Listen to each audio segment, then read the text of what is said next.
Okay, George, I've got to ask you because I've been here 15 years and people still ask me, why did you come to Portland? Well, I'm mainly here to teach at Portland State University. I won the search that they had back in March of 2011. It was advertised nationally, internationally. I was teaching in Winnipeg at the time. I lived in New York for about 15 years, and I count the 2 years prior to this sort of as still living in New York because, let's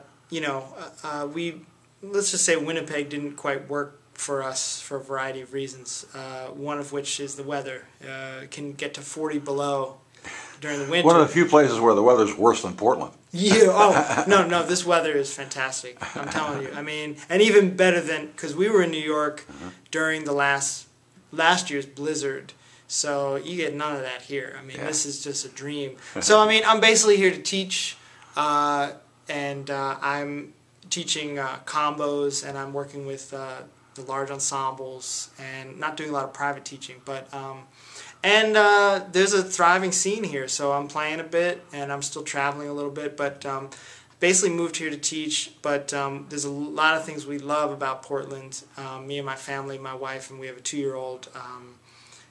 Like I said, the weather it's been great for us. I know maybe if you live here a while, you complain about whatever, but it's been great for us, and it's easy to get around. People are very friendly. It's a thriving arts community, and the food is fantastic. I mean, I can't say I've had a bad meal yet, I mean, my wife she was actually a food blogger for a lot of years in New York, so she's thrilled with the food here. So your title is Jazz Area Coordinator. What does that mean?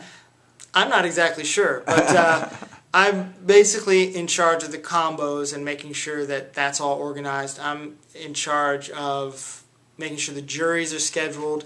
It's a little bit of mix and match because we have 2 other faculty members. We have Daryl Grant, pianist and educator, and we have Charlie Gray, who is legendary. Yeah, they're both long time residents here, and so they know a lot more than I do, of course, because they've been here for so long. But sometimes someone will do one thing and then there's something I'm supposed to do, but I may not know exactly how to do it. So then I'll say, well, what am I supposed to be doing here? So there's a little bit of that. I mean, some of it is just sort of, getting thrown into the water and seeing what happens. So when you're teaching combo, what exactly is it you're teaching? I don't actually teach all the combos. Okay, but I mean, conceptually. Well, it's sort of like, it's more really ensemble coaching, You put together ensembles, and there are repertoire ensembles. I don't teach those. We have Farnell Newton teaching a contemporary ensemble. We have Ez Weiss teaching the bop ensemble, and then we have Alan Jones teaching the hard bop ensemble. And then after that, I have a sextet, and I have a trio that I personally coach. And then I also have sort of a beginners group, which we call Music 194, and I teach that. And then after that, we have maybe one or a couple other combos. But anyway, so the way I approach it for me is I approach it like I approach my own band, which is I give out music, and then I say, this is, I mean, now, in New York, when I play with professional ensembles, I say very little. But here, these are students, so they're just learning. So I say what I think that they're lacking, and I'm constructive, but I treat it almost like a professional situation where I'm like, well, this is what I need, and I'm very, I like to be direct because, I want the music to be good and I want people to learn, and I don't like to waste time with just, the sort of, patting people on the back and saying, oh, you sound great, if they don't, because then they're not being served by all the money that they're paying to go here. So and that might be a little bit weird for some people because they're just used to being told that they're great, and that's not what you go to a school to do. If you can already play, then go to New York, start your career. But if you're here, then you obviously have to learn something. So I feel like what I bring to the combos is my experience in New York for 15 years playing with tons of different bands, and you know, certainly my trials and tribulations, you know, because I mean, now here I'm a nice guy, so like I may be direct, but I'm not going to make, I don't want anybody to feel bad. Yeah. I want them to you know, take the constructive criticism and use it to their advantage, you know. But I'm not like, you know, there's stories of, you know, bless her heart, bless her soul, Betty Carter. Yes. But, you know, or you know, Stan Getz, those type of people, Chet Baker, you know, go down the list of like old school, you know, band leaders that like tortured their musicians, you know, or you know, made people feel bad and start fights, you know, pull out a knife, whatever, you know, that sort of thing. That's how jazz has changed, is we don't have those sort of volatile, you know, situations. You know, now we learn in a school where everything is a bit sterile, but I still think that it's possible to bring the real world in some small way to the education. It's kind of what Theramemory does. Because he that's kind of yeah. He is direct, and he doesn't mince words. I just saw his name. I'm not familiar with him. Okay. So I of course Portland. I was thinking, you know, Portland might be an outpost for you, continuing your relationships with like musicians in New York. But I guess Winnipeg is even more of an outpost. So how do you manage to do that? Well, I mean, I know you were just in New York with Jack DeJohnette, and you were in Japan. So. Yeah. Well, Japan's easier. It's a little closer. Yeah. You know, I'm hoping to do more as a leader, and that I think these days you can live anywhere. I mean, like Bill Frisell, you know, he travels, but I mean, as long as you can get to an airport, you should be cool. You know, and you know, a lot of the touring is still in Europe and Japan, so that again, you don't necessarily have to be in New York. And I feel like I made a lot of contacts. Now, I mean, I don't want to have to travel all the time. You know, I want to travel selectively. So, you know, Jack DeJohnette's band is definitely a priority at this point. And then there's a few other things occasionally. You know, I'm going back to New York to play with Buster Williams in May, and then I have some of my own things coming up. And but you know, I'm doing a lot here. I mean, which is great. It's great to be able to walk down the street and play a gig. You know. Now, I was just in a discussion argument yesterday with some people, and about the next big thing. And you know, I think that there may not be a next big thing because people are so open to all things now, and especially you, because you do play everything. Right. You know, so what's your take on that? Do you think there is going to be a next big thing, or are we just going to enjoy everything? The next big thing in jazz? Yeah.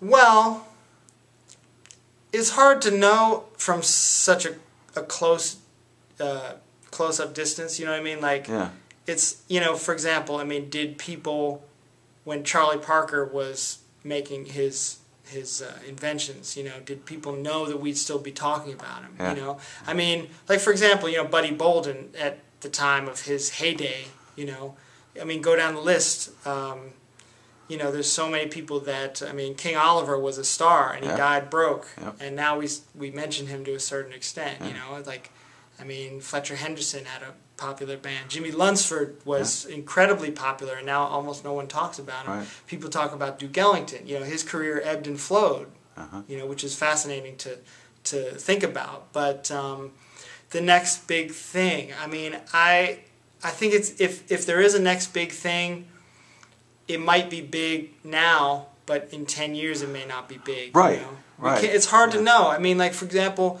you know, it's usually something that people don't like.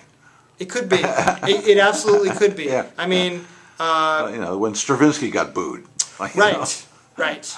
But I mean, but he enjoyed success in his lifetime. Yes. So. And same with Ornette Coleman and all those people. You know. Sure. Yeah. So, you know, it's hard to say. I think that, you know, jazz is like all music right now, live entertainment, artistic music, it's definitely a low period. I think what needs to be the next big thing is some kind of technological development or invention, or maybe it could be just some kind of a movement to make sure that live music and artistic music and that sort of thing, like something that isn't so commercial that survives. You know, the interest in real art, the interest in real music, the interest in hearing people play instruments, the interest in people expressing something beyond, you know, baby, I want to blah, you know, whatever. I mean, not that there's not a place for that. And I think that sometimes there's a gray area. I mean, but I think that, you know, there's a difference between, like, there are some people making really great music now, and it's almost impossible for it to get recognized because there's just there's such a glut on the market. And that's where the people with money, like really a lot of money, you know, have, I mean, it's in a lot of ways it's very similar to what's going on in our economic system. We have some people at the top that have so much money, and the more money they get, the more control they have, and it just increases exponentially every day. You know, the interest in their accounts just grows more, whereas the people on the bottom, we just have no way to move up. So now it's in some ways it's really cool that so many artists are independent. Yeah. Even people that, you know, were thought of as like, oh, they would definitely be on a label. In jazz, you know, now they have their own label, you know, or they're just independent, you know. And even so, it's still hard for the independent artists to get known, to get their stuff out there so that they can work, you know. I mean, let's not even talk about the fact that most CDs don't even sell because people download them, or there's just too many, and people don't have the money to buy them. So that's the biggest problem, I think, is that whatever the next big thing musically is, or next big things, that we may not even get to know about them because they can't get through. But do you feel that people are more accepting of a wider array of music now because of the whole concept that came out of the avant-garde of the 70s, the ancient to the future kinds of the Art Ensemble Chicago concept of encompassing all musics, because that's what you do. Right. Well, I mean, I'm into a lot of different things, and one of the great things about being a jazz musician is that you can sort of incorporate all these different things. I mean, at the very let's just take the very basic. I mean, the things that fall under the umbrella, the huge umbrella. Some people want a small umbrella, but if you really want a big umbrella, let's just start with bebop, hard bop, you know, cool jazz, swing, you know, New Orleans jazz. I mean, and then maybe add Brazilian, you know, Latin music. Already you're going into this other genre. You know what I mean? Like, and then, you know, fusion, funk, you know, even just adding a calypso beat, you're already going into another direction. Then add flamenco, and then add, you know, if you tell a jazz drummer, play a reggae beat on this tune, that's not that far-fetched. Like, if you were in a rock band and somebody said, hey, play a reggae beat on this, like, that would be like, what? I'm not a reggae drummer. But a jazz drummer is expected to be able to do anything. You know what I mean? It's like, let's play this tune with a rock feel. For a jazz musician, that's just what they do. We do everything. If you say, hey, we're going to play some classical music. I mean, most jazz musicians can, not most, let's say more jazz musicians can get through a classical gig than classical musicians can get through a jazz gig. And I'm not just busting on classical people. I'm busting on anything besides jazz. I'm not saying that we're the greatest musicians ever, but I'm saying in terms of versatility, we definitely have that covered more than other types of musicians.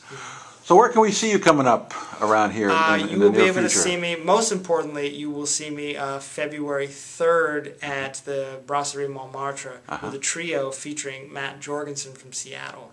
Then you can see me February 5th at the Blue Monk, and I'll be playing drums with my wife's quartet. You can also see me with Farnell Newton on the 1st at Ivory's. I'll be doing some jam sessions during the festival weekends, late night weekends at the jams Ivory's. are good. The jams are good. That's going to be great. There's a couple other things. We're working on something with a young saxophone player named Nicole Glover. Oh yeah. Yeah. So we're working on a sort of a debut concert with her at Ivory's, Yeah, we did a video interview with Nicole. Oh yeah. So I think it's time for people to hear her. You know. Yeah. So. Well, good. We'll all be there. Alrighty then.